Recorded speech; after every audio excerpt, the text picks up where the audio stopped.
came out there by the way.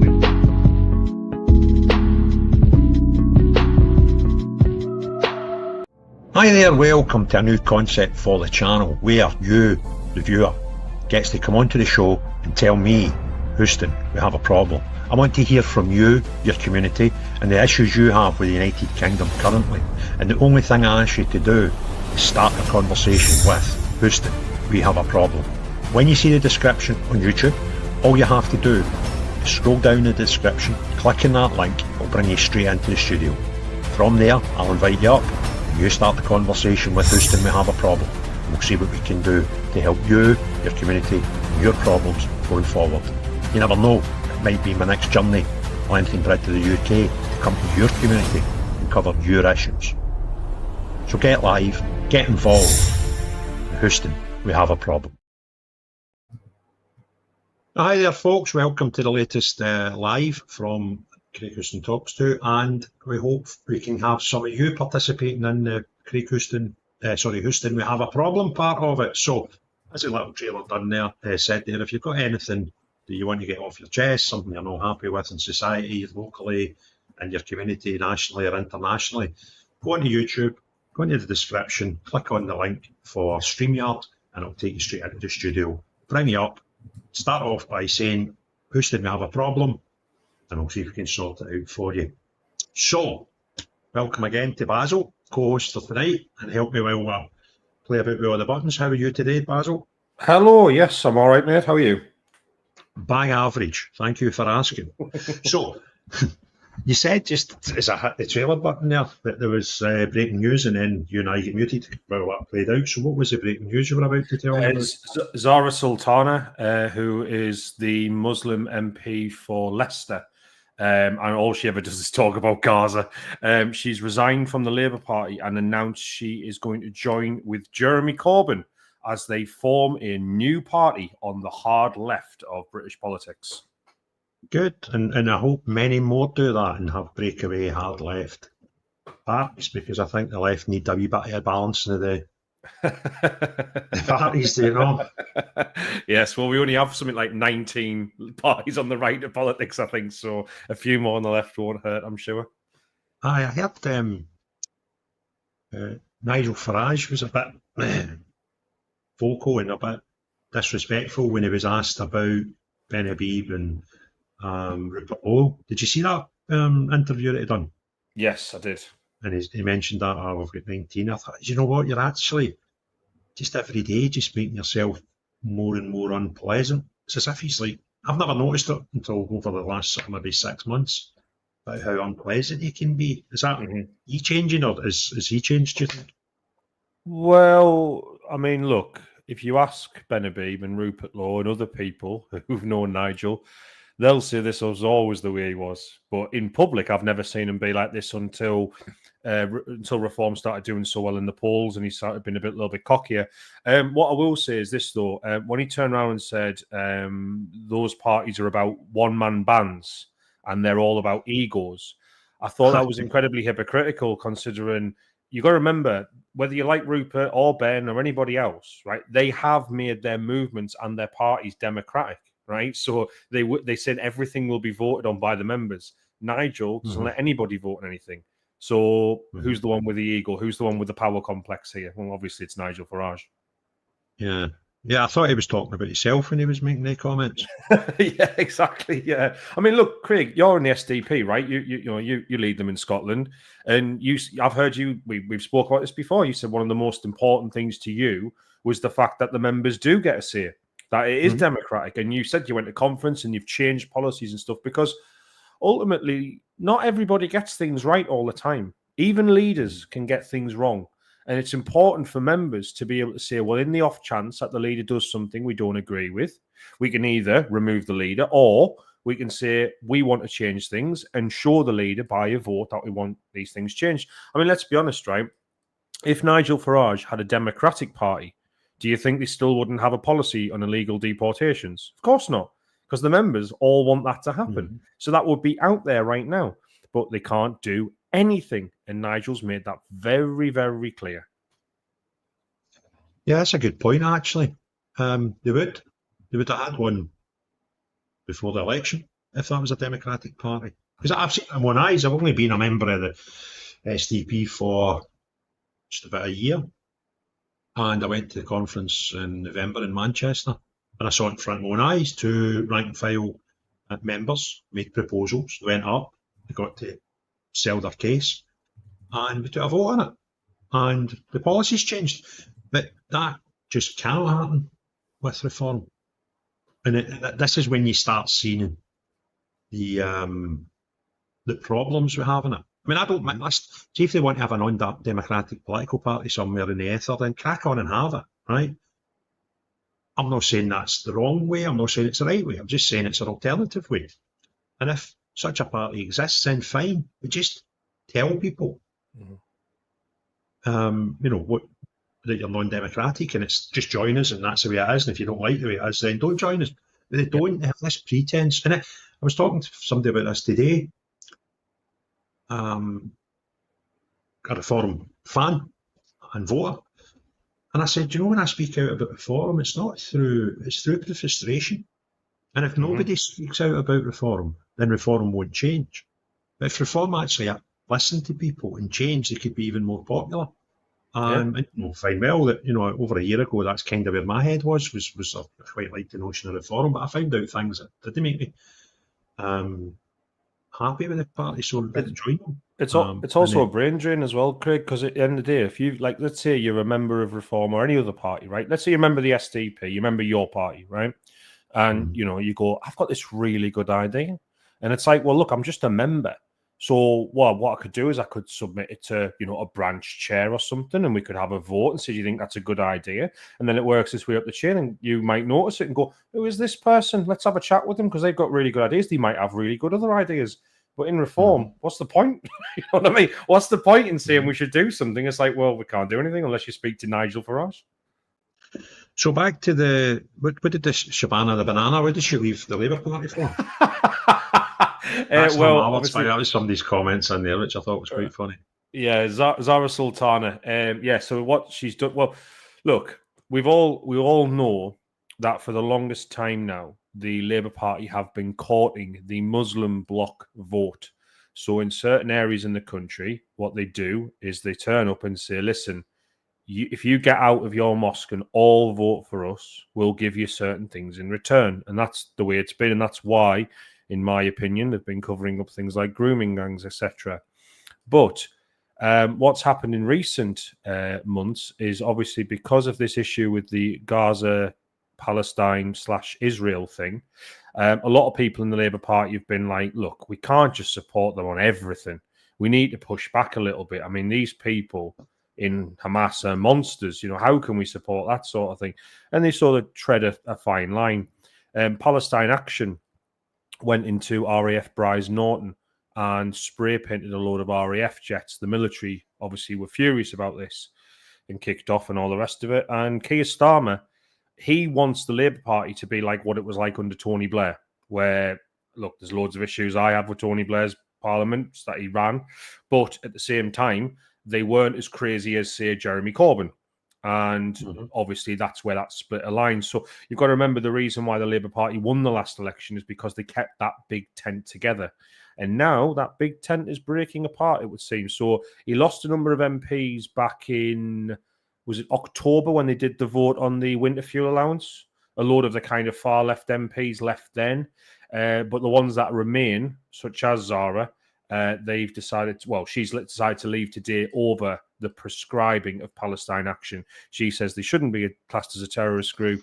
They're actually, peaceful protesters, or I don't know, whatever she calls them. But the point is, she loves Palestine so much and Gaza so much, even though she's supposed to be representing Leicester, she's decided to quit the Labour Party over it. And from what I hear, there are a whole load of other MPs that are going to follow her. So there will be a new far-left Islamist party. They think Jeremy Corbyn is going to be the man who leads it, and they're going to be challenging Labour at the next election. I tell you what, it's good news for anybody who doesn't like the left. Yeah, because it's the same up here in Scotland for a long time when you had the constitutional question of Scotland. If you wanted an independent Scotland, you kind of voted SNP because nobody else wanted it. So that kind of helped it. Now you've got Alba, but they're not really making much waves at all. So if there was a strong alternative that wanted independent Scotland, that'd actually be good for unionists because it would help split the vote somehow. And the same with Labour for the left at a national level. So yeah, it's quite. I quite like that idea actually. There's a couple of people come in with question. Shoaib, who was on as a guest on my podcast a few days ago, he's the guy who was lost his job and arrested for supporting, as a Pakistani Muslim, for supporting Tommy Robinson. So he's saying, I'm confused to join Rupert Orpen. They're actually two different things. Shoaib, one's a political party and one's a political movement who won't have, just now, any candidates or anything, more of a sort of lobbying thing. So you could actually, in effect, join both, or you could join the SDP. And while I'm doing that, I best stick a wee banner at the bottom so folk know how to do that if they are so inclined. And what I always say to people, a lot of people are quite supportive of me, and I really do appreciate that. And some people say, oh, I'm just going to join SDP because Craig's the leader of Scotland. And I'd say, don't. Do what I done. Go on the website, look at the policies, look at the homecoming documents, see what the party's all about. And if, and only after that, if you agree with that, then join them. You know, don't just, it's not the Craig Houston show. And, you know, there is an alternative out there. Martian is saying, you have a serious problem. Why does it say 7 to 8 p.m? Your clock's wrong, I think. But genuine problem, Martian, that's the time I want to do these Houston We Have a Problem shows. But tonight, it was a National Congress meeting once a month for the SDP. So I was in there, and I did sneak away early and left her chairperson to fend for himself. Houston, I Have a Problem says, we are the true patriots. Well, that's great, mate. Just get yourself in. Go to the YouTube page. You'll see the link there. Click the link. We'll bring you in the studio. We'll bring you up. Let you have your say. You need to start just saying, Houston, we have a problem. Tell us what your problem is. And then we can get you in and hopefully have some. And someone's just joined us in the green room just now. So if you give me a wee second, Monty, we'll be with you in a wee second. Just going to go through these questions. Am I the only one seeing Zia Yousaf's mug on the TV? Nobody has ever heard from he bought you into the forum. Yeah, I'm quite agree. I don't even know if I need to ask you that, Basil. I think I know your response to that. Is it the same as mine? Well, I put out a post today about this actually. Right, Zia Yousaf is doing a lot of media appearances lately. Right, you're absolutely right, Tommy. And do you know what? Every time, I mean, look, he hates Nigel and everyone in that party now. It's well understood. The only reason why he's there is because they've made a deal, and that is Zia doesn't tell everyone the stories about what it's like behind the scenes at Reform, and in return, he will be made an MP. He absolutely has ambitions to be the first Muslim Prime Minister of this country. I've got no doubt about that whatsoever. And you'll notice, I mean, I said this before, chairs of parties. How many can you name? Can you name who the chair of the Labour Party is? Could you name who the chair of the Conservative Party is? No. But you can name who the chair of Reform is because you see him on TV all the time.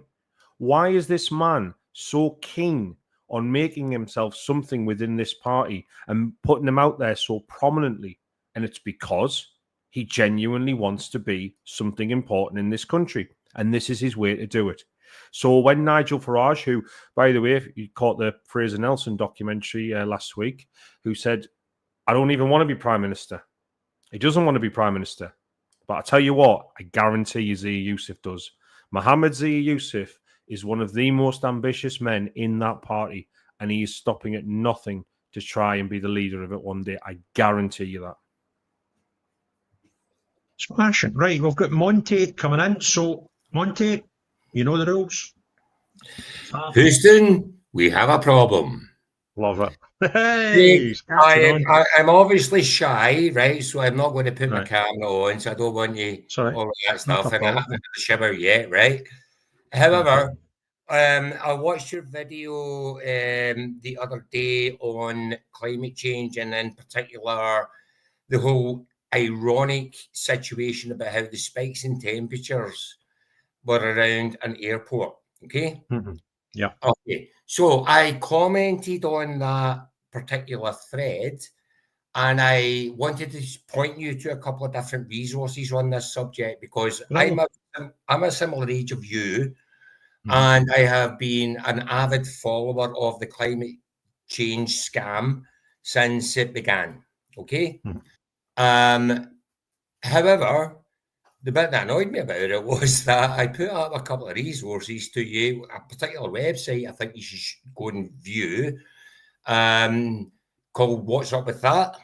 It's a guy called Anthony Watts that runs it. It's a great website. It's been on the go for a very long time, and it is probably the best skeptical website that you could read on this particular. What's the name of the website? What's Up With That is WHAWTS with Sorry, that. WAT. Yeah. What's WAT? WHAT, sorry. WHAWT. Yeah. What's Up With That. And the gentleman's name is called Anthony Watts that runs the website. Yes. And stick that up in the comments so anybody that wants to can see it. Yeah, well, when I posted that particular link, it got taken down by YouTube for whatever reason. Obviously, it's because it's a skeptical site. You probably maybe not. It might be my settings. And maybe I don't know. I don't know. See when you do a YouTube video and people put comments and they put tags to take folk off platform, sometimes it can scupper your video. So it might have been my settings rather than theirs. So I wouldn't read fair enough. Yeah, fair enough. Okay, but I genuinely think you should look into it. And the reason why I think the particular subject that you were talking about the other night was about the citing issues. Yeah. Okay. Now, the citing issues is a real problem here, and it's huge. And when you go to that particular website, go and have a look, and it will explain to you about the problem with citing issues. It's all over the globe. It's not just these examples that you have picked out. It's actually all over the globe. So all of the readings that everybody in this scam are telling you about how high the temperatures are getting because of CO2 is nonsense, because they're all getting put in urban areas, or they've been put in rural areas and then an urban areas grown around it. And there is a very real phenomenon called the urban heat island effect. And that's what's happening. So they're taking the recordings in these hot places and saying this is what the temperature of the globe is. But if you go out into the country and take the same reading, it's a lot cooler. Yeah. And tell me something there, Monty, that's in the back of my head here, and I'm sure I'm right, but I don't want to say I'm right without somebody that knows more about it, obviously yourself. I think I read somewhere about a year ago that all the weather stations in the UK are not all weather stations. And what they do is, for want of a better word, I don't know if this is the right terminology, but cyber stations, right? So it's a plot on a map somewhere where there isn't a weather station. And what they do is, so they take the data from one weather station over here and another one over here and plonk one in the middle and kind of use means and averages to try and suggest that this weather centre would be at this temperature if there was one. Is that nonsense or is that true? No, it's absolutely correct, because in my comment that disappeared from YouTube, I wanted you to go and look at what they call extrapolation. And is that the same thing?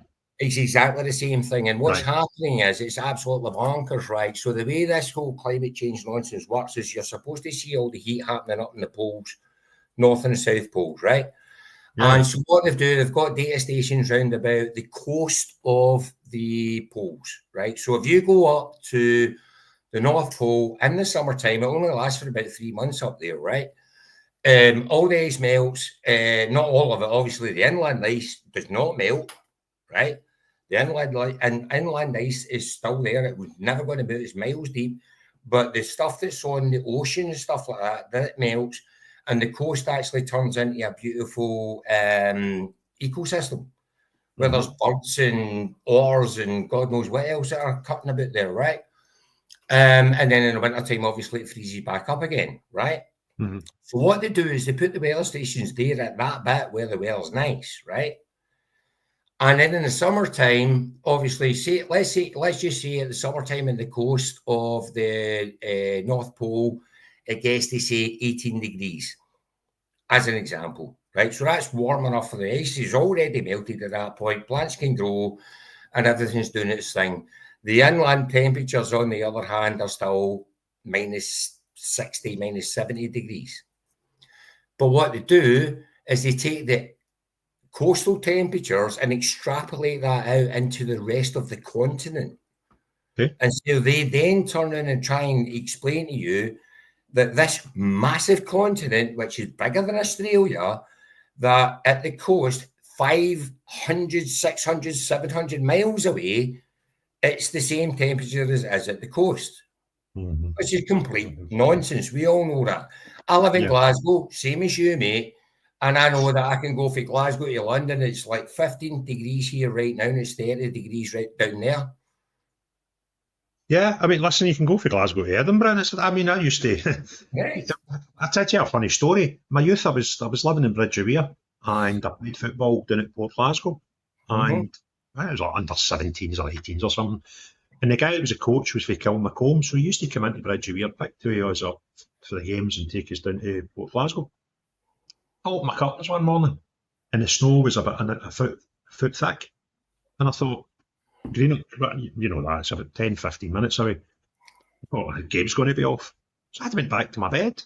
I thought later, my mother's running up the stairs shouting, Craig, that man's their coach is here to pick you up for the game. I'm like, what? Drove down to Port Glasgow, played a game of football. And that's, what, 10 miles, if that? You know what I mean? So I want to extrapolate information. But did you see the video that I was referencing in my video, Monty, the agenda video? Have you managed to watch that yet? Yes. What did you think? Mate, the problem that we've got here, right, is this is all about money. All right. You follow the money, you'll figure it out, right? The history of this whole situation, right? The whole idea of fossil fuels is one thing, right? We'll put that to the side for a second, right? But the idea of how do you take the second most abundant liquid on the planet and make it scarce? How do you do that? Well, Carnegie did that, right? And that's what he did. And I think it was like the 1800s, right? And he managed to get whatever the scientific community was to explain that you have to use the term fossil fuel. So it gives you this idea of scarcity, all right? So that makes it expensive. Now, ironically, right, there was a guy from Idaho. He wasn't originally from Idaho. I think he was from Germany or something like that. But anyway, his name was Diesel. I'm sure you recognise the name Diesel, right? Because we've all got diesel. There's lots of diesel cars, right? Well, the whole point is this guy invented the diesel engine in rural Idaho back, 100 years or maybe longer. And the idea behind it was meant to be that you could run your farm tractors, your combine harvesters and all that off of the byproduct of your farming. And the byproduct of your farming happens to be vegetable oil. So how now when you go into Sainsbury's or Marks and Spencer's, whatever, and you pick up the vegetable oil and you cook your chips in it. Right, well, that was originally, that's what diesel engines were supposed to run on. Well, Monty, I was 25 years in the motor trade, and until quite recent times when they started making diesel engines a wee bit more fancy and stuff, see your older like Perkins diesels and all that, they would run on oil. Exactly, right, you see, this is the point. Same as my own eyes. They're conning us, Craig, right? They are absolutely conning us left, right. Now because of all the sensors and stuff that's on it, you kind of can't get away with it just the same. But, not that long ago, talking about probably cars made, certainly 20 years ago, you had a diesel engine. You could put it. I've seen it from my own eyes. And there was a lot of industry started using, I think they called it biofuel or something. They gave it a fancy name, but it was cooking oil. Exactly. Was it not McDonald's or something? I remember the one. I do remember there was one. It was the Chippies in Glasgow, and there was a guy. I can't remember what railway bridge it was. It was in one of the arches at the railway under Central, just beyond Central, just beyond the George Bridge. And that's what they did. They made that biofuel, and they used to put it in taxis, and it came from chippies, the chip shops. And apparently the taxi drivers were reporting back that their passengers were all starving, wanted to go for a chippy on the way up the road. For real. Aye. Blue Lagoon making fortunes. Aye, so there's another couple of things I would love to get to your attention, right, when you're investigating the whole climate change thing, right? There's also a thing called ClimateGate, aka Hide the Decline. Okay, Phil Jones and Michael Mann, they're the two main perpetrators of this subject, right? And they will absolutely show you the lies. Now, I will explain this very simply, right? If you go to the IPCC first assessment, right? The first assessment for policymakers, you will see a chart on that, and that chart will show you two particular climatic events, and the very important climatic events. One of them is called the Younger Dryas, and the other one was called the Little Ice Age, right? You look at the Younger Dryas, it happened during the Age of Enlightenment. What was the Age of Enlightenment? Well, that's when the people in Greece and all that were philosophers, and we had agriculture sorted out. We're making all these beautiful buildings and so on and so forth, all of that stuff, right? The second one, the Little Ice Age, is where you take Charles Dickens, where he wrote about how people were ice skating on the Thames and they were eating roast chestnuts, and there was 2-3 foot of snow in London and stuff like that, right? Very real climatical events and very real things that are in history that people can actually go and look up for themselves, okay? And then the first IPCC assessment, like I said, you could see them very clearly. There they were. You get to the second IPCC assessment for policymakers, they're gone. They are gone, right? Because your Michael Mann and your Phil Jones torture the data to death, right? To remove them. And then at the end of said chart, they then spliced in the modern thermometer records, which is the very things that we've just said don't work because they're wrong, spliced them in to make this artificial inflation of the temperature, okay? Now, it's nonsense. It's absolutely a con. And then you get into the physics of it, right? And this is why I want you to go, there's a guy that I follow. Let me just see if I can find him for you, please, if you don't mind. He's an Australian politician.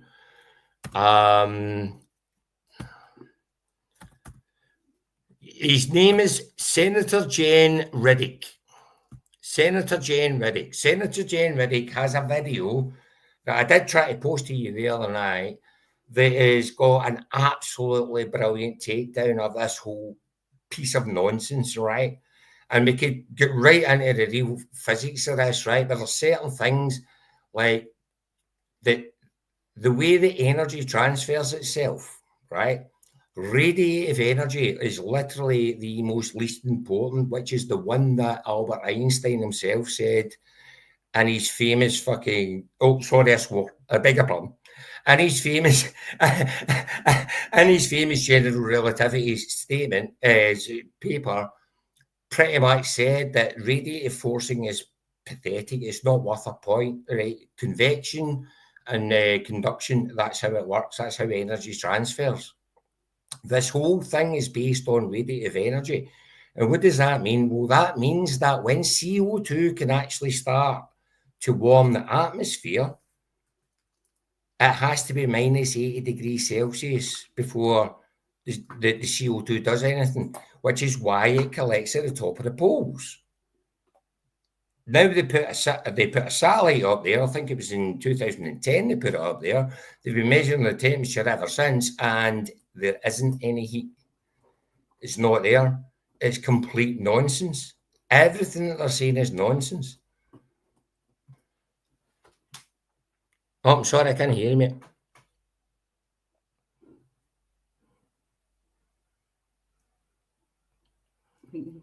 Sorry, I'd muted myself. Right, have you got a pen handy?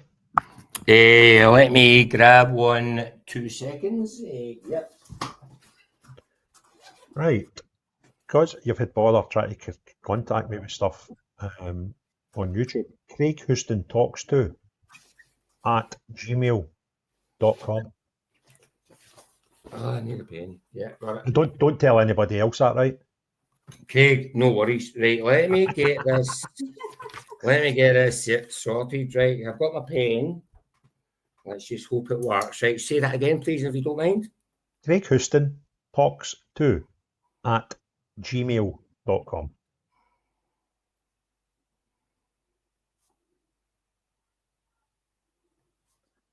And don't tell anybody, there's 1,354 people watching this just now.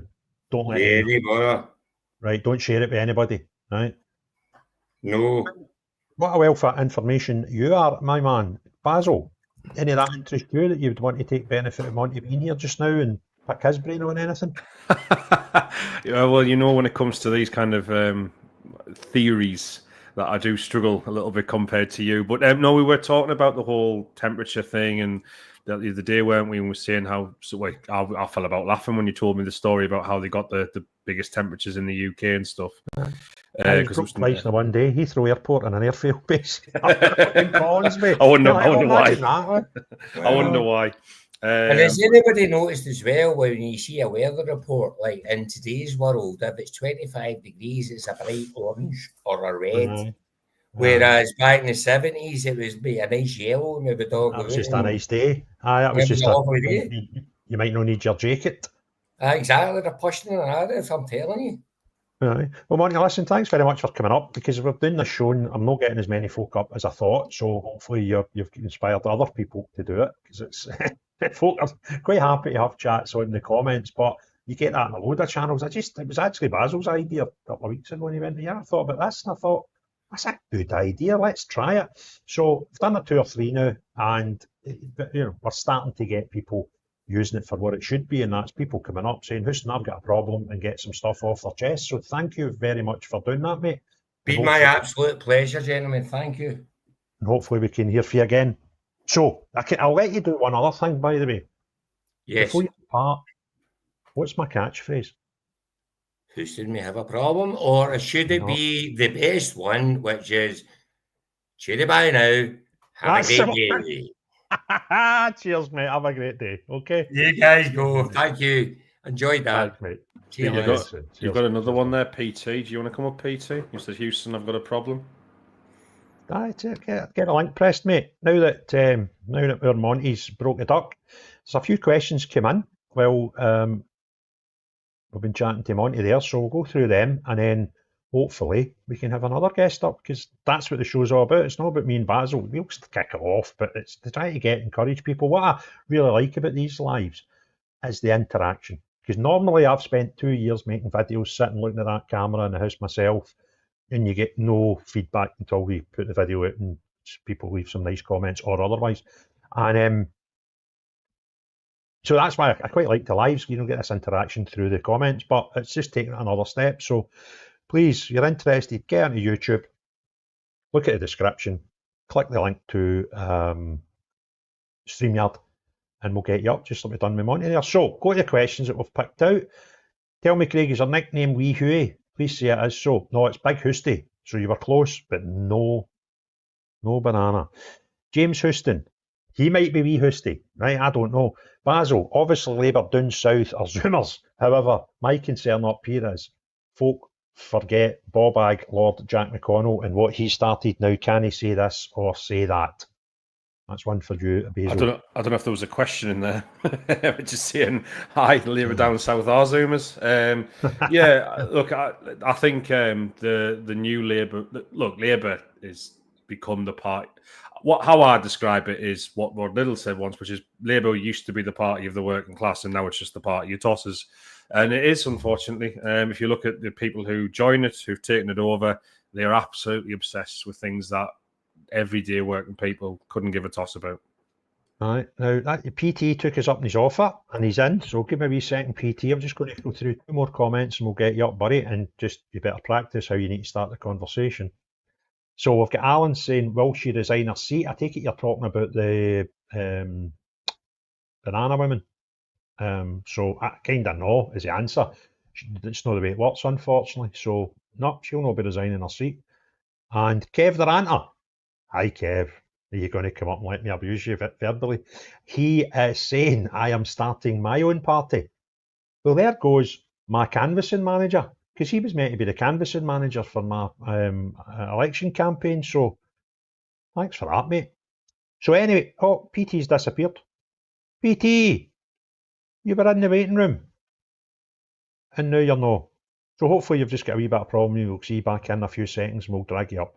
Right, Hazel Appleyard. I don't know who this person is. Sounds like a made up name off Twitter. She's saying, hi Shona, we'll get in a wee second, pal, right? Just run through these questions. That's Shona for the other night. Is that Shona for the other night? Ah, sure it is. Right, Hazel Appleyard, another faceless person on Twitter, who's now on YouTube, saying, Craig, someone called you Blue Nose and told me to ask you what that means. It means you're a Rangers fan, Hazel. It's not that difficult, all right? Anyway. Right. I saw someone said it means you're an Everton fan and she replied, oh, thank you. Oh, brilliant. I got that once. I was down in Liverpool, right? And I was out in a pub with a pal, and we went into this scary place. And this guy says to see them over near the toilet. Don't even talk to them, they're all crackers.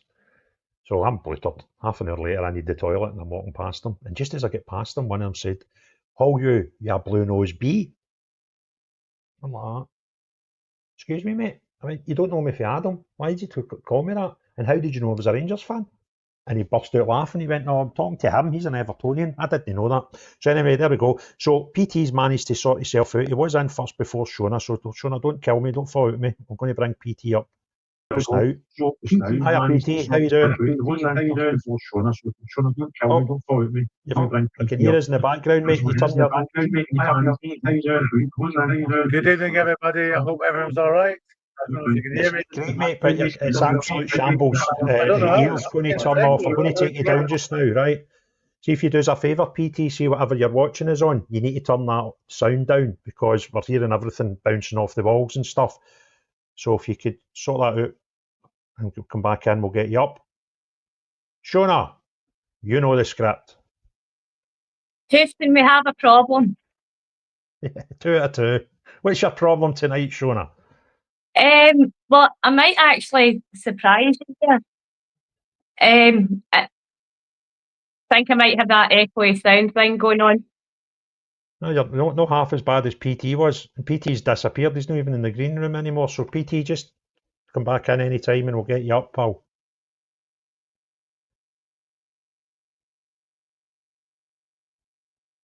Can't hear you, Shona.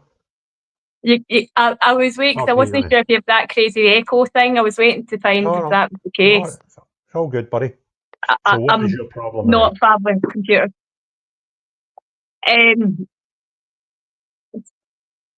So I was actually wanting to give a shout up for the way I feel guys are maybe being a wee bit represented in the press at the moment. Okay, this will be interesting. Sorry, my phone is doing that echo thing. It's driving me absolutely bonkers. So there's a lot of things going on about women going on about how, this is being unfair to me. He's been too forward to me because he's had a few pints and all the rest of it. And what I feel a lot of people are missing. Sorry, I'm going to turn my phone down so that I can maybe not hear my head as much. So what's been missed a lot is there's a bit of a lack of knowledge about pressure, sexual conduct. I think because of that, a lot of men are being unaware of when they're maybe being forced into themselves because of social pressure. And I think it needs to be more educated in youth that is a possibility, that it's not this or you have to be this crazy guy going ahead with it, or if she says you have to go ahead with it, there's actually, I think, I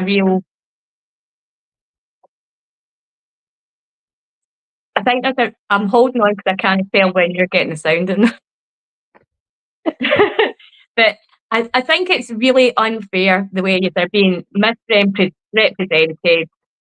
And I think there was a case in America where it really came forward to me, where there'd been two people both had drunken intercourse.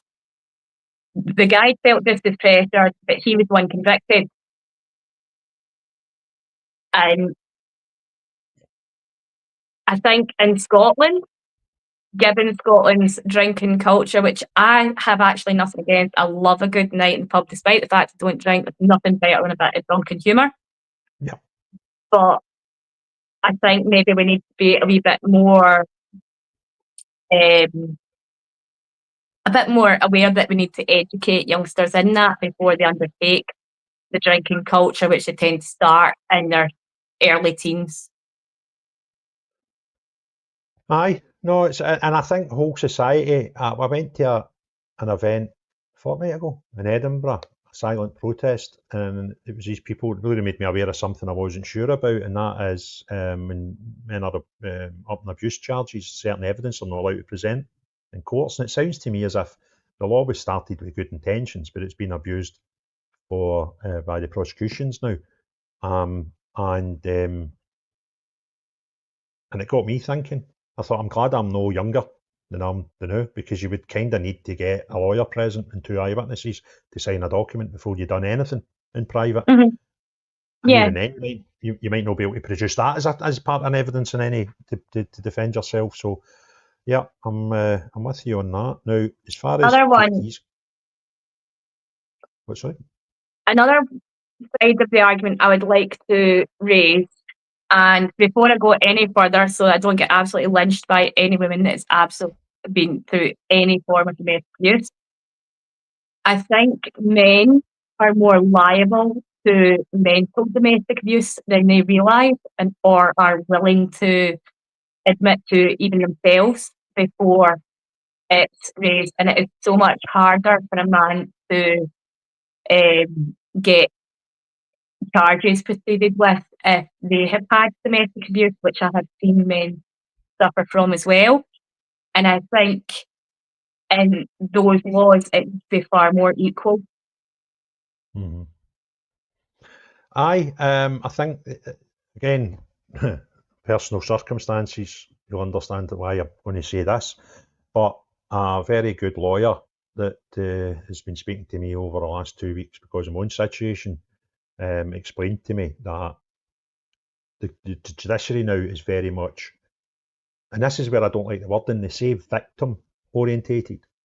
And I'm like, well, you can't use that word because you don't know if somebody's a victim until they've been tried in a court of law. So it's the alleged victim, whereas everything seems to be pushed in their favour. And I kind of think we need fairness. So there's PT up again. So hopefully we're sorted this time, PT. And I get into trouble. Somebody said that they're surprised that I referred to it as a green room. I'm not that much of a bigot. Right? I love my team, but I don't hate many people, so I'll call it a green room. So Basil, do you want to say to Shona before we bring up PT on her topic? I was just going to say thank you very much for bringing up the topic, Shona. I think it's nice when you hear people speak about things that are not necessarily affecting them personally, but each other and stuff like that. So it was very nice to hear you talk about that, and I agree a lot with what you said. Can I just ask you one thing, Shona, before we go to PT? When you start your own YouTube channel? When I'm able to do a computer better, and when I'm done. When I'm done trying to be a good wife and a good mummy, because I'm a bit busy with that. Good, no problem. Thanks for coming up again, Shona, and we'll speak to you again soon, no doubt. Maybe when I'm in my 60s and you're in your 80s. I will. There you go. Best of luck. Cheers, pal. Speak soon. Well, anyway, I'm going to go and do that. What do you say before you go? What do you say? What's the catchphrase when you're leaving? Here bye now. Yes, we're loving it. See you later, pal. PT, how you doing? PT, how you doing? I'm good. Can you hear me? Can you hear me? But I'm hearing everything twice. That's the problem. I've been trying to resolve this. Are you doing it on your phone? No, I'm on the laptop. I've seen this. See your YouTube. Close your YouTube. I've done that. So I'm on the what's it called? Yeah, but is your YouTube still running in the background? I'll close it. Hold on. Right, Houston, we have a problem. Yes, we have many problems. What is it? Well, there's lots. I think Aina Sarwar is a big problem. Okay. What do you think about that? I saw you nod there. I was waiting for your follow-up. I was waiting for your justification of it. Well, if you've seen that video, you know what's happening. And that's I mean, Aina Sarwar and Hamza are useless. They're just the same people coming up with the same speeches. Right. They've come up with that for years. And I'm sick of it. I can't swear, but I'm absolutely sick of it. But what is going on here? I mean, we have Rachel Reeves crying yesterday. She can't do anything apart from fuck up the country. I'm sorry about the language. And they can't stop the boats. And I've seen your stuff when you went down to Dover and over the channel. I saw all of that, and I saw you on GB News, or was it Talk TV? I can't remember, but they're not doing anything. It's about time they did something, because this is an invasion. There's no doubt about it. It's an invasion. So why are we looking at Rachel Reeves crying? The country loses 30 billion. Your interest rates go up. Just for one fucking idiot. Excuse my language. But one idiot has allegedly a personal problem. And what? It's all just lies. She lied on her CV. Queer Smarmer is just a useless plank. Why isn't King Charles dissolving Parliament? That's the question I would ask, because this is the most useless government I've ever seen in my life, and I'm not young. Okay, I'm going to mute you just now so that when we're talking, it's not coming through 4 times, because it's fine when you're talking, but when we're talking, we're hearing our own voices back again, so it's quite weird. So, Basil, do you want to take that one? Well, sorry, I'm trying to remember what was the second question, because the first one was on Anasawa, wasn't it? What was the second question? Well, I think the point that I was going to pick up on was, why does Charles not dissolve Parliament? Oh, sorry. Yes, right. So on Charles not dissolving Parliament, people say this a lot, but honestly, I think if the royal family start taking executive powers and doing things like that, it means that it will never end, and that, you know, the next time there's a different government in place that they say the left don't like, they'll say, well, why doesn't he do the same thing? So just remember, Keir Starmer did win the last election, and that's why the Labour government are in charge, regardless of whether you agree with how much of a mandate he has, right? We, the people, are the ones who can change this by changing who we vote for.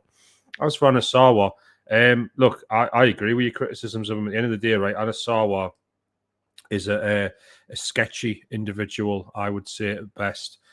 When I see some of the things he said about the Pakistani community taking over elements of the school curriculum and of taking over councils and power in Scotland in particular, and the way he talks about Islam, and his father talks about wanting an Islamophobia law, and, well, his uncle, who we found out recently was Lord Ahmed, the guy from Rochdale who was convicted of crimes, which I won't go into. It doesn't leave me with the best impression of the man. And personally, I think he's just someone else who uses the term racism, Islamophobia, etc., to avoid scrutiny and to avoid people criticizing him, when actually he's up to his neck in it as well. I think a lot of people forget Humza Yousaf got a lot of criticism for his white speech. You know, the one where he said, you know, this, white, this is white, this is white. And Anna Sarwar did the exact same speech, and he skirted a lot of criticism for that, but he should have got the same as well. So, yes, it does concern me, and I don't think he's a nice guy. I actually think, excuse me a second, I've got a sniffle coming. I actually think Sarwar said it before. Did he really? I think so. I think it was on one of these, like, let's give everybody a month or a week or a day that's no white, British or male days. And they all had a wee shot there. Excuse me. Excuse my pardon. And I'm sure if it wasn't the same day, it was earlier than that day. It was like maybe a day before it. I'm sure chronologically he'd done it first, and it was almost identical speech. But even Hamza, he didn't really get much heat on it at the time. It was months later before it's kind of came out and everybody was jumping up and down about it. But I'm going to unmute you now. See that? You're hearing that reverb all the time. You need to put earphones in. Oh, I'm back. All right. No. Well done, Ratty. That was very well put. Ratty. Anas Sarwar definitely said it well before Hamza. There's no doubt about that. But have you seen the latest video with Anas Sarwar and the VAT fraud of the House of Share and all that? Well, that's what it's all about, isn't it? They're just at it. They're taking the piss. Well, thanks very much for coming up, PT. I've said anything too controversial, and Houston, we have a major problem, and I love your channel. So thank you very much. Thank you very much. How do we say goodbye on this channel? We say, Houston, we had a problem, we've still got a problem, and we'll maintain a problem until we get resolved. And then we say, have a great day. Bye now. Thank you very much. Thank you very much. Cheers, mate. Now we've got, I think I know who this is. I think this is a songwriter extraordinaire coming up just now. So if it is, I'm sure you'll know how to introduce yourself, sir. How are you? Listen, we have a problem. And is that the famous singer-songwriter, dude? It is, mate. Aye. I'm actually just on here to find out if you still want this campaign song. Aye. Why wouldn't I? I don't know. I just thought maybe knew your leader at SDP. You might not want it. I can kind of still have a campaign song, mate. I just need to maybe use slightly different lines instead of a leader of a political party than when I would have if I was standing as an independent candidate. Yeah, did you see the video I put out in the London March the other day?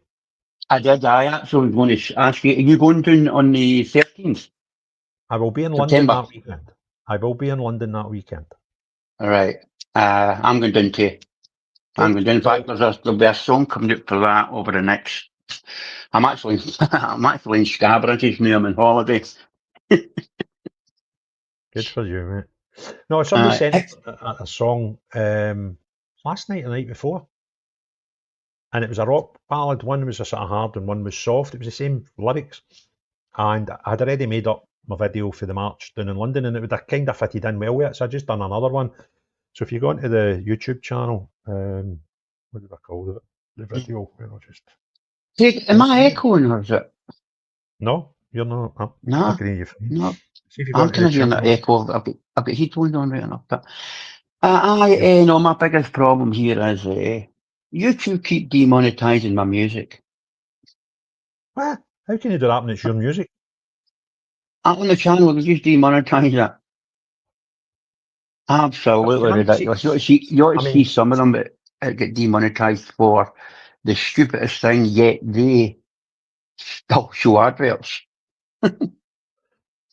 Well, that's the thing when you get demonetised, they still have the right to put adverts on your work, they just don't pay you for it. But I know. I've had a couple where I've used clips of stuff and it's had music in the background, and that kind of, I can understand that because I don't own the rights to that music. But your music's your music. My music's my music, aye. That's right, it's mine. Did it have for doing that?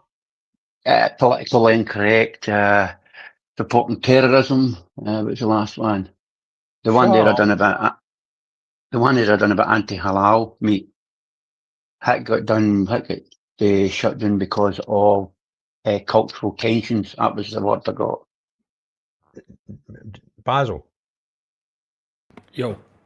Are you aware of who you're talking to in this small Yes, he's contacted me a few times. I actually I shared your the one that you sent me last time, so I thought it was that good. You did, Basil. Thank you very much. That was We Won't Back Down, I think. That was the song. Yep, it was very, very good. Some of the stuff, it's absolutely... I just done one there before I went away on holiday about Keir Starmer. It's called Lord of the Lies, right? And to me, it's probably... I wasn't even going to put it on. It was one of the worst songs I've ever written. But within 4 days, it done 250,000 views. Yeah. Unbelievable. Have you ever watched the one 80 years I done for the... In fact, I think that's the one you pushed, Basil. That was the one 80 for years. the Remembrance Day. The Remembrance, yeah, 80 years. Yeah. To me, that's one of the best, if not the best, song I've ever written. And it's done like 10,000. I'm giving it what the... You know what I mean? Welcome to YouTube, mate. I can spend Oh, lots of time working on a video and get it really nice produced and do all and think, oh, this is going to be my next biggie. And it does nothing. And I'll do one that I spend 10 minutes on and I think it's no very good. And it'll do 100,000, 200,000, stuff like that. And you think, how did that happen? That's the exact same as me. The one about Scammer took me what? To be perfectly honest with you, I would say maybe 2-3 days, right? Where something like I Won't Back Down or 80 Years can take me a month. You know what I mean? And when I say a month, I'm talking about like 7 days a week, 12 hours a day. I mean, to get the lyrics right, then the music right, then the visuals right. It's actually quite soul destroying too. That can get that way. Well, listen, mate, good to hear from you, and sorry to hear you're having troubles with the old YouTube, but that's kind of how the cookie crumbles when you discuss sensitive the thing stuff. Is I just cut one before I go. I can actually dumb them down a wee bit, my lyrics, but I will not bow to censorship. You know what I mean? Right, I will not do it. So they can just keep doing what they're doing. So I'll let you go, Craig, in case other people want to go on. So what I'll say to you is... that video that this guy sent me music in the other day and added it to a video. I'm just trying to get the... Was it my music? No, it was another person. And as I say, it was two rock songs. And the lyrics were fantastic. See if you want to use any of mine, let me know. Yeah, just let me know and I'll say aye, okay. But I'll need to put a thing on it to stop it from demonetising you. Yeah. See if you go into my list of videos, it was put out so 2 days ago, and the thumbnail says "We Stand United" because that was the name of the guy's song. And what I'd done was I'd already put the footage out of the march for last weekend, and I put the two versions of his song into the one sort of 5-minute video. So I go and get your feedback on that, mate. Well, I've got one coming. As I said, I've been in contact with Tommy regarding this, the Unite the Kingdom man. So there'll be one coming out called Come One, Come All. That'll be the title of it. Right? If you just look out for that, that's all about the march on the 13th September. Right? So what I'll say is, cheery bye now, mate.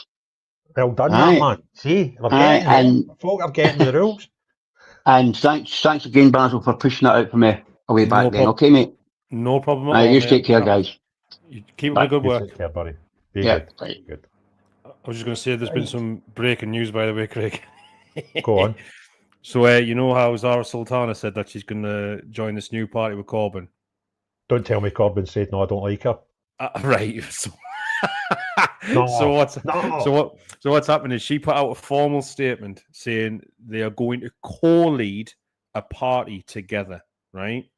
And Corbyn insiders, well, everyone was like, well, why has Corbyn not said anything? And the insiders have said, Corbyn never agreed to any of this and was surprised she's put it out there. He said, we were just talking about this idea. I never said he would do it. So there you go. She's jumped the gun. Oh, brilliant. Brilliant. Politics is mental, isn't it? Absolutely. Who'd want to get into that game? What kind of crazy lunatic would want to get into that game? I know. Well, look, I need to take a wee try to think of a nice way of saying this, a wee comfort break. So I'm going to put a wee 50 seconds on the screen. Be right back with you.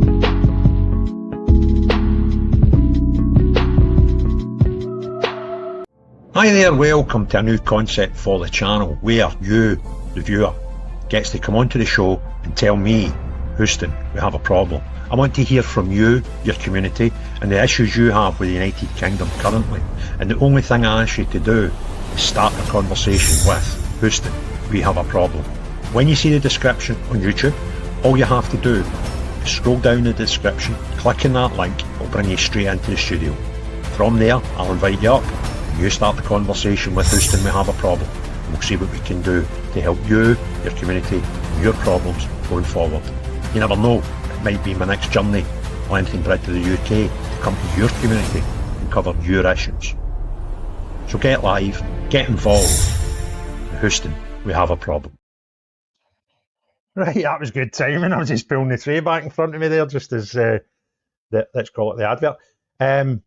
So, it looks as if it's a bit of a shambles already then, Basil. Aye, and I'm pleased to hear it as well. I love seeing people fall out who I don't like. So yeah. It's fall apart already, and it's to be expected when you think about it. Do you know what I mean? It is to be expected. These people are crazy. I mean, they're absolutely. Look, they are the hard left. They are the Islamist left. I would describe them as, and anybody who goes and follows them, you've got to remember that you are. I mean, this is not like the Labour Party, where you can cover under the veneer of that. You're trying to do good things. These people are what I would class as the enemy in this country. I seriously would.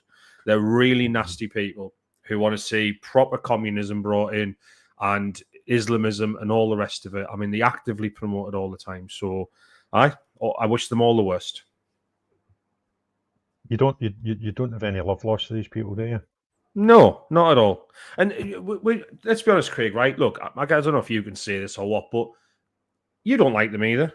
I don't like them. You know what I mean? We don't. These are not our friends. These are not patriots. These are not people who want to see, the Union Jack flying over Buckingham Palace. They want to see, the hammer and sickle flying over over Buckingham Palace, and they don't shy away about that. They say we are communists. We are hardcore socialists. These are the people who seriously have done so much damage to the United Kingdom, and they will continue to do it as long as they can. And look, you're going to see Corbyn take an awful lot of votes away from the Labour Party, which will be nice to see. You'll also see him take a lot of votes away from the Greens. I wouldn't be surprised if the Greens actually fold into this new party and becomes part of it. But ultimately... It's the Greens? Oh, the Greens, yeah. The Greens are full of Islamists too now. They've gone hardcore on that stuff. So...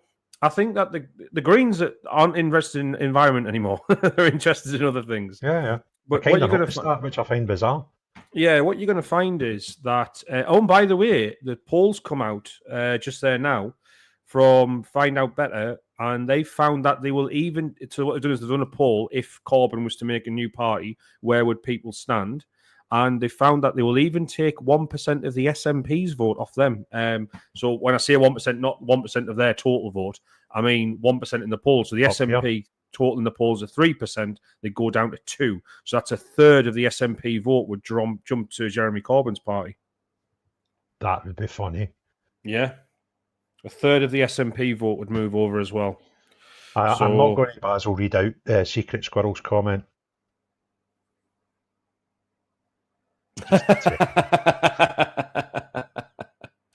You got some cracking fans by the way. There's some good banter on. It's kind of difficult jumping and covering, all bases at the same time. But some of the stuff, and there's a great wee community. You're on maybe every second or third show, Basil, but you'll looking through the comments. There'll be names that you recognise because they're up. They're in every single. There's one there, Michael, Alan. Well, he's next to they're in every single. Hello, Martian. Two different Alans, but you've got that Alan, and then you've got wee Alan for Ballymena. So I think it's Wee Blue or something's his handle. So Martian. We kind of dragged him off Twitter. I feel pretty bad. He's watching through YouTube as your Martian. Got to do us a favour, Martian. Go and get your mum a phone, right? And get your mum on live, right? Because that time she came into the X space was just hilarious, wasn't it, Basil? It was. She's Martian's great, by the way. Love Martian. I know. Martian is great, but Martian's mum's funnier. And Kevin's sniffing about. Kev, click a link, Kev. Come on up. I'm kind of running out of questions here. Sorry, we have been going over an hour. Aye. Sorry, I forgot about your Jenny. She'll give me a hard time. Right, I've got some questions flung about here. Home, you're good. Like the fresh opinion of Dover the other week. Yeah, it was good being down there, Kamaishi. I don't know how to say that. Here's an odd one, right? Shoaib. If you know who Shoaib is, Basil, the Pakistani Muslim guy that gets sacked that I had on the show the other couple of nights ago, remember? Yeah. And he's saying he's supporting UKIP. You're far better at this sort of stuff than me. But if UKIP were the government, would Shoaib not be sent home? UKIP, I don't know. It depends on when he arrived in the UK or when his family arrived in the UK. Well, I'll tell you how bad it is now. The current government are trying to deport him. All right, okay. Well, as I understand it, UKIP's manifesto says anybody here who arrived after 1997 is up for debate on whether they should go home or not. For debate. No, but I've also heard from UKIP say that people who, well, put it this way, that Bob Villain guy, they said they would deport him, and as I understand it, he was born in Ipswich. So, I don't actually know where UKIP stands on a lot of this stuff, but yeah. You're going to be deporting somebody that was born in Ipswich. I kind of think Shoaib's getting a chance. Could be the case. Tommy boy, Baz, David Bull, that's a good point. Actually, is now the chairman of Reform. I believe Ellie Reeves is the chair of Labour. Don't know about the others. Right. Well, here's what I will say to that. David Bull might have the title of chair of Reform, right? But if you go and speak to anybody in Reform, they will tell you he is just the front-facing to keep people happy in the branches because none of them like Zia Youssef. Zia Youssef is still the man with all the power behind the scenes. Yeah. Martian, why is the Truth no hosting with you both tonight? Is he skint because he keeps filling his sweatshirt? Well, him and PT, can you imagine they two on at the same time? I'd have no channel left in the morning. Basil is Alan Shearer in drag. Yep, I kind of get that. Del Boy, Turkey covers every town in Scotland. Every estate has multiple. He's still laughing. What's the female version of Alan? Alan Shearer in drag. Alana Shearer. Yeah. Alana Shearer. Yeah. Aye. Anyway, back to the sensible politics. Del Boy, Turkish barbers, every town in Scotland, every estate has multiple car washes, Romanians and Albanians, all cash. Why are they here? I can't go to Turkey and start a car wash. Fair point. Well presented. Stacey, I wonder if that's your Lady K, Stacey K. Anyway, heard stats from Women's Safety Initiative. Sorry if wrong name. A woman is RAPED'd every 2 hours in Glasgow. Genuinely scared. What we should suggest to keep safe when out and about. Raljets. Because apparently you're not even allowed pepper spray now to look after yourself. So if I was out and about in an area I wasn't too comfortable in as a female, I would make sure I had some Raljets. The spray one. Just in case you get a calf sprain. Deep heat. Yeah, something like that is always good. Yeah. I mean, look, I don't know if you're referring to the space I had the other night with Jess Gill from the Women's Safety Initiative when she came on. I was very grateful for Jess's time. That group, by the way, is gone skyrocketed in popularity, and the amount of women who've joined them has been insane and have supported them and backed them. We live in really dangerous times in the UK, and we all know why. And it's because of mass migration, unfortunately, where things have just got incredibly more difficult for women to go out and be safe. So yeah, I appreciate the comment, Stacey K, and thank you very much. Tommy, Craig, we live in a country with 4.2 trillion national debt, with only USA, China and Japan with higher. Nothing to worry about, says Keir. Now, I came up with an idea. I think it was in one of your spaces one night when we were talking about this and we were talking about foreign aid and all that stuff. And I said, we should probably have a situation where, unless it's a natural disaster, and for us that are old enough, remember Live Aid, Band Aid, Ethiopia, horrific stuff happened over there in the mid-80s, would that have been? early 80s. And I kind of think it's nice that we can do things for people like that, right? Excuse me. But see, when it's like giving aid to Pakistan, who are a nuclear weapon country, I kind of don't understand that. And I think we should have a policy or a law in the UK whereby we cannot give foreign aid apart from natural disaster situations when we have a national debt.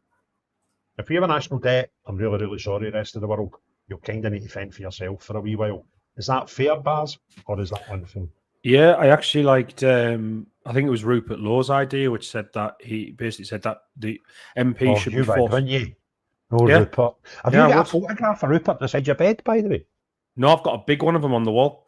Yeah. Actually, somebody sent me earlier on.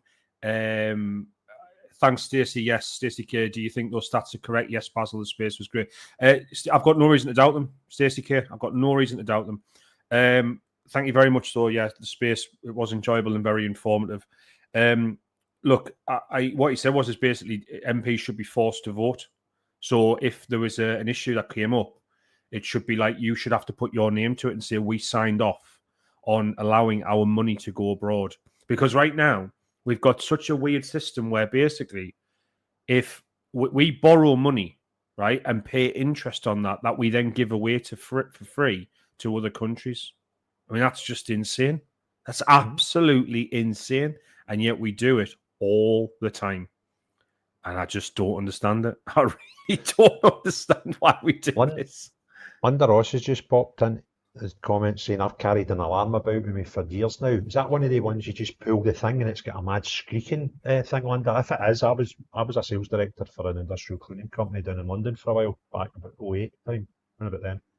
And we had a load of little gifts, like pencils, pens, razors, all that stuff. And we had a load of these. And it used to get to see customers, drop a couple of bits and bobs off, and the next time you get to see them, there would be like hundreds of women coming, going, have you got any of the, I think they called them RAPE, alarms. And it was a thing you could put in your arm, had like a wee string, and as soon as you pulled it, took it apart, this thing just went nuts. You would be like that if anybody done it. And if that's the same thing, I thought they were great. Linda saying, yes, it is. They're brilliant things, really, really effective. We used to have a laugh at them, sneaking up to people and just pulling them behind them and stuff. But yeah, that's them. So, Basil, I think we've had plenty of value out of you tonight. Anything you want to add before we maybe wrap up? Apparently, just Sky News have just said there now that apparently 2 senior Labour MPs have told them that they expect Sir Keir Starmer to resign within 2 months. Shut up. They said, yeah, that they're planning to oust them. I don't know who they are. They've not said who they are, but the fact that they've named 2 senior Labour MPs suggests that there is some validity to it. They've said basically, here's the quote, the level of unhappiness and despair in parts of the Labour Party is so striking that right now, on the first anniversary, I'm hearing from ministers and government that Starmer might have to go in as little as 2 months. Reform UK is surging in the polls in Wales, while Labour face a threat from left-wing parties such as the Greens in London. It comes as the Prime Minister made it clear that Rachel Reeves has his complete support as Chancellor and remains integral to the project. A day earlier, Sir Keir's controversial welfare bill was passed despite a sizable rebellion from Labour MPs, with major U-turns, meaning a new £5 billion black hole has appeared in the country's finances. This is the problem, mate. He doesn't know who to please, so he doesn't please anybody. Do you know what I mean? He hasn't picked a side. He refuses to. Here's, I'll just answer your question. Tomorrow, it's 1 year tomorrow since the last general election. So tomorrow I will be collecting the cash. Yeah. So yeah, some people stupidly last year bet me that Keir Starmer wouldn't last a year in government. But it sounds like he might be on his way out soon. Yeah. So look, so are we going to take a sweepstake on who it is? I kind of think I know who one of them is. What do you think, Angela Rayner? Aye. Well, look, the problem first off, when people turn around and go, no, not Angela Rayner, she's useless, incompetent, believe me, they believe their own hype, right? They've all got massive egos, right? So have no doubt of that. It won't be Ed Miliband because he's already had it before. It'll be possibly Wes Streeton, NHS secretary guy. Could be him. Could I be can't a take vet. to him at all. I just want to punch him every time I see him. And I won't obviously punch him. For anybody that's watching this after, right? I've no intentions of punching the man. It's just a scene. Nino. Right? Great. How you doing, mate? Not seen you for a fortnight. Oh, God. My lawyer better not be watching this. Far-right podcaster threatens Keir Starmer with life-threatening injuries. I had a great meeting with my lawyer, right? He's like, no, you do understand how important this is, Craig, that you don't do X, Y, and Z. I'm like, mate, I'm a podcaster. Right? No. I can't get and talk about stuff. So I think he's a bit worried about me. I'll be honest with you, I think the one that everyone's overlooking that I think will stand a real chance is Yvette Cooper, who is the Home Secretary right now. Yvette Cooper's ran for Labour leadership twice, I think, and she's well connected in the party, and she's really hardcore. So Keir Starmer, who's tried to be everything to everybody and just let everybody down, Yvette Cooper will be a lot stricter on some of the things that have got going on. So it will go hardcore Blairite. You'll see people like Liz Kendall and stuff come back. These real hardcore neoliberal types will be back in charge. We will be straight back into as much EU stuff as possible. And that's how she will swing it. So it'll be a case of like, look, we aren't going to support Palestine. You're going to join Jeremy Corbyn's party. But what we'll do for you is get you back in the EU and do all those kind of things. And you'll, like I say, you'll see benefits go through the roof and all the rest of it to try and appease people. That's how Yvette Cooper will run it. So, yeah, it could happen. You won't get rid of this Labour government. They've got too many MPs, but you've definitely got a chance of getting rid of Keir Starmer now because people have smelled blood and he's weak. Yeah. Yvonne Cairns came up with a good question. Have you heard of the Shield that was set up by Chris Hargreaves? I have heard of the Shield. I wasn't sure of the guy's name, Yvonne. And for those who haven't, he's a 1% biker club, biker gang. I'm not sure the correct terminology. I did hear him on a podcast correcting somebody, so I'm not sure how they actually refer to their bike club. Anyway, he's basically setting up, I think he's got 17,000 volunteers already. And he's setting up a website whereby if there's anything about iffy going on in your neighbourhood, you can go into the app and they'll get somebody to help you. And predominantly an issue with looking after children, which is wholesome. And I wish them all the best with that. Have you heard about this thing, Basil? What is it about? The guy's basically a Hell's Angel. Sorry, the Shield thing. Yeah, I've heard it. I've followed them. They followed me back. Yeah, good luck to them. I mean, look, anyone who's out there who's wanting to protect the kids, fantastic. Unfortunately, our police don't seem to want to do it. So, yeah. Mm-hmm. Well, interesting night. I'm glad we've now got people coming up because that was kind of the whole point of doing this show. What's been your? I'll tell you what's disappointing me, but see this rascal here, this Kevin, the ranter guy. I thought you'd have came up for a wee bit of a banter, but never mind. Do you know what's annoying? Sometimes I'll do a live during the day and folk will be like, where's Kev? Where's Kevin? I don't know where Kevin is. I know he's keeper, right? I don't even like the guy. Think he's laughing. I have no idea. Mate, we done one the other night, right? I was like, Kev, one on their live. I can't even remember what the topic was, right? And I think we got sensible for about 10 minutes. And it's just started, right? And I said to folk halfway through it, I said, right, here's the deal. You have tuned in to watch something, whatever the title was, sort of political thing. I said, so you might want us to go back to that because that might be why you're here. Or, well, I just keep slagging Kev. So put in a number 1 if you want us to go back to topic, or number 2 if you want me just to keep slagging Kev. And it was 2.